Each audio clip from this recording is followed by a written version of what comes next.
बिस्मिल्लाहिर्रहमानिर्रहीम, अस्सलाम वालेकुम। मैं समी इब्राहिम हूँ और आप देख रहे हैं हमारा यूट्यूब और फेसबुक चैनल। पाकिस्तान इस वक्त एक क्राइसिस में है क्योंकि मुल्क में जो आइन के तहत इंतखाबात जिस मुद्दत में होने थे वो KPK और पंजाब में इससे पहले नहीं हुए, और अब जो कौमी असम्बली के इंतखाबात हैं वो भी इन्हीं सूबों की तरह ताख़ीर और इल्तवा का शिकार है। इस हवाले से हम पॉलिटिकल पार्टीज़ जो कुछ कर रही हैं या कौन कौन इस डिले में शरीक के जुर्म रहा है, इस पर भी बात करेंगे। लेकिन एक जो इम्पोर्टेंट रोल है वो इलेक्शन कमिश्नर का रोल है। चीफ इलेक्शन कमिश्नर सुल्तान सिकंदर राजा, डॉन अखबार ने भी अपना इदारिया इनके बारे में लिखा है। और इस वक्त पूरे पाकिस्तान में जो एक परसेप्शन है कि चीफ इलेक्शन कमिश्नर बुनियादी तौर पर जो उनका काम था कि वो इंतखाबात उन्होंने करवाना है, वो उस काम के लिए तैयार ही नहीं है।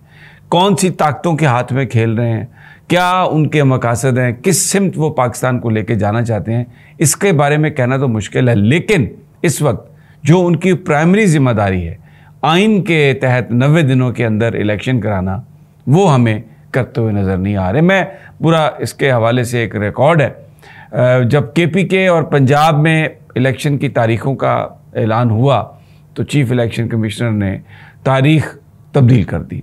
उस वक्त उन्होंने सदर साहब को भी नहीं बात की, किसी और से बात नहीं की, पॉलिटिकल पार्टीज़ के साथ बात नहीं की। आइन में उसकी गुंजाइश भी नहीं थी कि 90 दिनों से आगे वो जाते। कोर्ट्स के डिसीजन मौजूद थे, लेकिन वो इंतखाबात 90 दिनों से आगे ले गए। उसके बाद फिर अगर हम देखते हैं तो ये कौमी असम्बली के इंतखाबात के हवाले से जो मरदम शुमारी का मामला है, अब उसमें बड़ी वजाहत से है। पाकिस्तान के अगर आप आइन को देखें तो आर्टिकल 48 सेक्शन 5 वो ये कहता है कि सदर पाकिस्तान के पास इस बात का इख्तियार है कि वो इलेक्शन की तारीख देंगे असम्बली डिज़ोल्व जिस वक्त की जाएगी।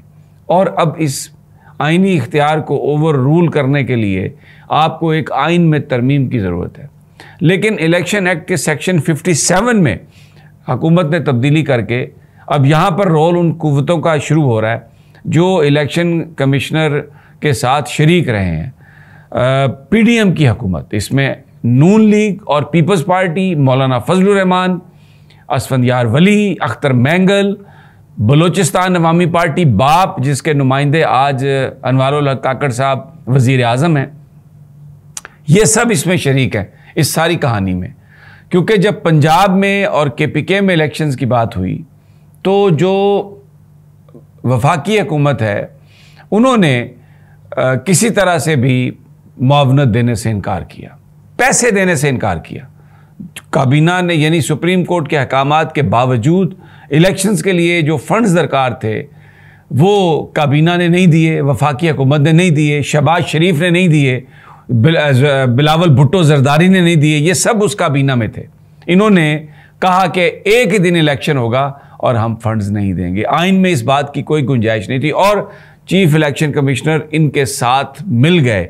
उन्होंने इनके साथ मिलकर ये इंश्योर किया कि पंजाब और KP में इलेक्शन ना हो, सुप्रीम कोर्ट का फैसला उस पर अमल दरामद ना हो।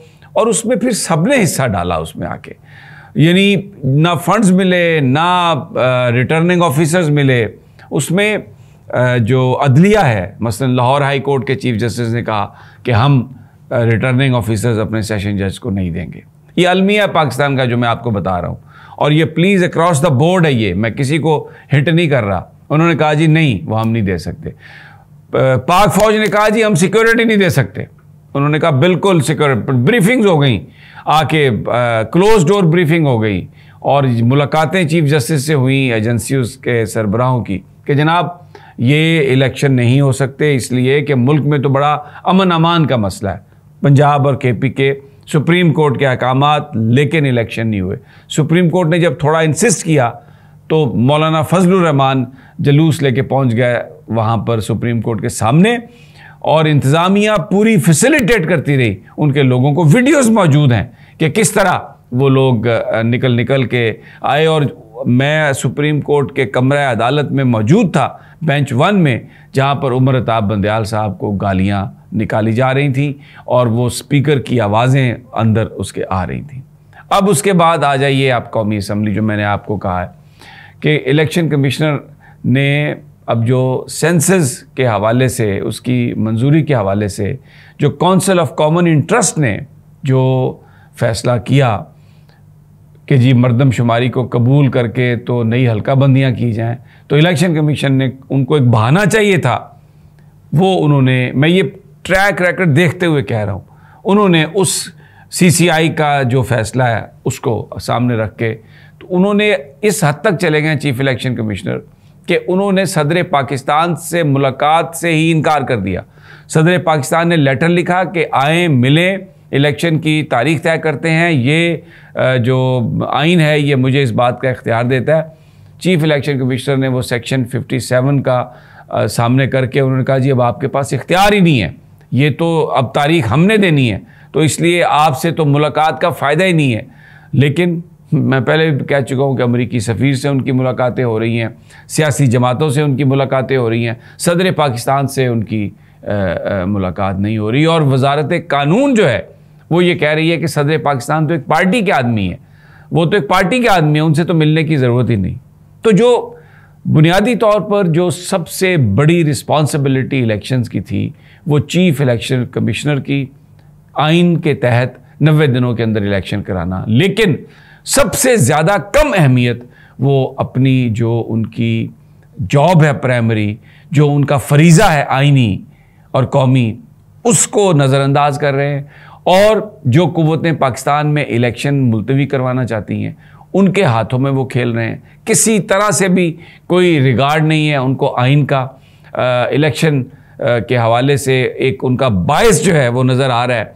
इलेक्शन कमीशन जिस तरीके से प्रोसीड किया, उसने इमरान खान के ख़िलाफ़ तोशाखाना केस और ये दूसरी चीज़ें, ये बिल्कुल इस बात की गमाजी हो रही है कि इलेक्शन कमिश्नर जो हैं सुल्तान सिकंदर राजा, उनको आइन की अगर सबसे बड़ी अगर कोई नज़रअंदाज कर रहा है तो वो कर रहे हैं। और अब PDM की जो जमातें हैं, मसलन PMLN,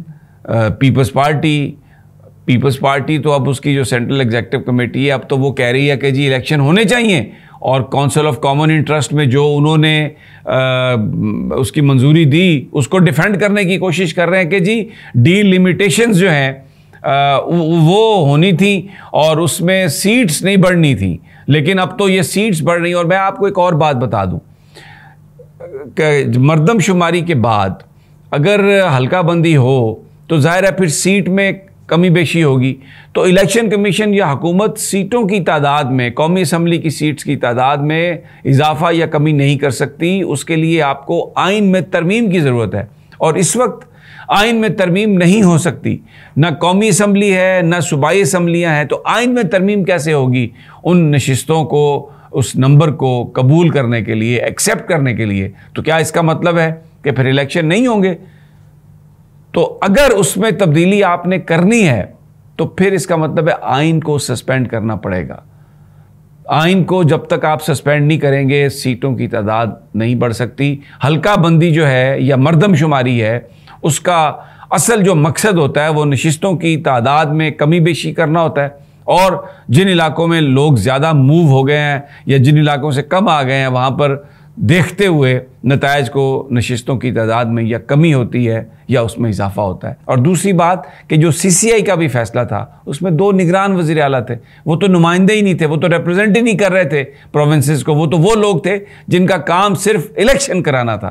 तो ये चीफ इलेक्शन कमिश्नर जो हैं वो इस वक्त अपनी ज़िम्मेदारी अगर पूरे ऐसन तरीके से निभाएं आइन और कानून के मुताबिक तो इस क्राइसिस से निकला जा सकता है। लेकिन ये क्राइसिस है ही इसलिए कि चीफ इलेक्शन कमिश्नर ने अब तक जो अपना उनका सबसे बड़ा आइनी फरीज़ा है उसको देखा ही नहीं, उसको इग्नोर किया। उसके लिए इनके पास जो हमें बादियों नज़र में नज़र आता है, बादियों नज़र में कि बिल्कुल कोई रिस्पेक्ट नहीं है और कोई उनके ख़िलाफ़ एक्शन भी लेने के लिए तैयार नहीं है।